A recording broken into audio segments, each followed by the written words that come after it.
నమస్తే. అందరూ ఎలా ఉన్నారు? మీరు బాగుండాలనే కోరుకుంటున్నాను. ఈరోజు మన వీడియోలో చాలా సింపుల్‌గా, క్విక్‌గా, ఈజీగా అయిపోయే రెసిపీ టొమాటో పులావ్. ఇది పిల్లలే కాదండి, పెద్దవాళ్ళు కూడా చాలా ఇష్టంగా తింటారు. ఎందుకంటే దీని టేస్ట్ అంత బావుంటుంది మరి. మీరు కూడా ఒకసారి ట్రై చేసి చూడండి. మన వీడియోలోకి వెళ్ళిపోదాం. ముందుగా ఒక గ్లాస్ ఆఫ్ బాస్మతి రైస్ని నేను తీసుకున్నానండి. మీకు కావాలంటే నార్మల్ రైస్ని కూడా వాడొచ్చు. దీన్ని ఒక 15 మినిట్స్ నాననివ్వాలి. అలాగే వేరే బౌల్ తీసుకొని టొమాటోస్ ఒక 3 తీసుకున్నాను మీడియం సైజ్వి. అందులో ఒక 5, 6 ఎండుమిర్చి, 5, 6 వెల్లుల్లి రెబ్బలు ఇలా వేసుకుని కొన్ని వాటర్ని యాడ్ చేసుకోవాలి. ఇది యాడ్ చేసుకున్నాక ఒక హాఫ్ స్పూన్ సాల్ట్ని కూడా యాడ్ చేసుకొని స్టవ్ పైన పెట్టేసి లో ఫ్లేమ్ పైన ఉడకనివ్వాలి. ఇది టొమాటో తొక్క అనేది ఊడిపోయేంత వరకు ఉడకనిస్తే సరిపోతుందండి. చూసారు కదా, ఇలా వచ్చేయాలన్నమాట. సో ఇంతవరకు ఉడకనిస్తే సరిపోతుంది. ఒలిచి పెట్టుకున్న టొమాటోస్ని ఒక మిక్సీ జార్లో వేసుకొని అందులో మనం పెట్టుకున్న ఎండుమిర్చి వెల్లుల్లిని కూడా వేసుకొని చాలా మెత్తగా గ్రైండ్ చేసుకోవాలి. ఎక్కడ కూడా మనకి ఈ రఫ్గా ఉండకుండా చూసుకోవాలి. ఇలా ప్యూరీని తయారు చేసుకొని పక్కన పెట్టుకోవాలి. ఇప్పుడు స్టవ్ పైన కుక్కర్ పెట్టుకొని అందులో ఒక స్పూన్ ఆయిల్ అలాగే ఒక స్పూన్ నెయ్యిని కూడా యాడ్ చేసుకోవాలి. ఇలా ఆయిల్ అండ్ నెయ్యి వేయడం వల్ల మన రైస్కి మంచి ఫ్లేవర్ అనేది పడుతుందండి. మీకు కావాలి అనుకుంటే ఓన్లీ ఆయిల్ని కూడా యూస్ చేసుకోవచ్చు.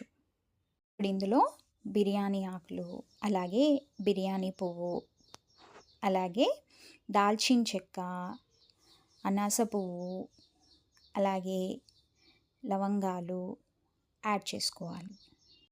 మంచిగా ఫ్రై అవ్వనివ్వాలి. ఇప్పుడు ఇందులో ఒక కప్పు సన్నగా తరిగిన ఉల్లిపాయలు, అలాగే పచ్చిమిర్చి, అలాగే కొంచెం కాజు యాడ్ చేసుకొని మంచి గోల్డెన్ కలర్ వచ్చేంత వరకు ఫ్రై చేయాలి.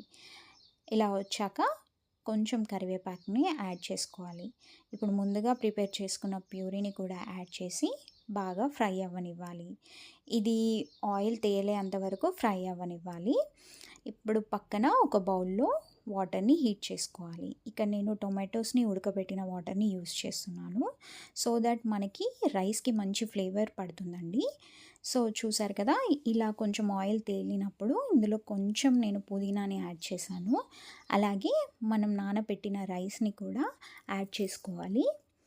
ఇలా యాడ్ చేసుకున్న దాన్ని మంచిగా ఒకసారి కలుపుకోవాలి.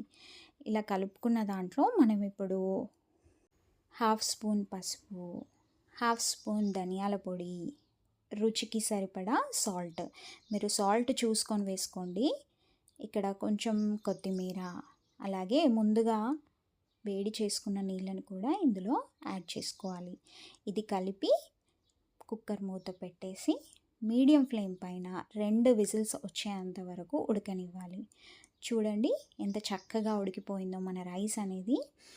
చాలా సాఫ్ట్గా మంచి ఫ్లేవర్డ్గా ఉన్న ఈ రైస్ని చూస్తుంటే చాలా నోరూరిపోతుంది కదా. దీన్ని పిల్లలకి లంచ్ బాక్స్లో కూడా సర్వ్ చేయొచ్చు. అలాగే దీన్ని రైతాతో కనుక సర్వ్ చేసుకుంటే చాలా టేస్టీగా ఉంటుందండి. ఇంకెందుకు ఆలస్యం, మీరు కూడా ట్రై చేసి ఈ రెసిపీ ఎలా వచ్చిందో నాకు కామెంట్ బాక్స్లో కామెంట్ చేయండి. అలాగే మరిన్ని ఇలాంటి వీడియోస్ కోసం తప్పకుండా నా ఛానల్ని వాచ్ చేయండి. Thank you for watching.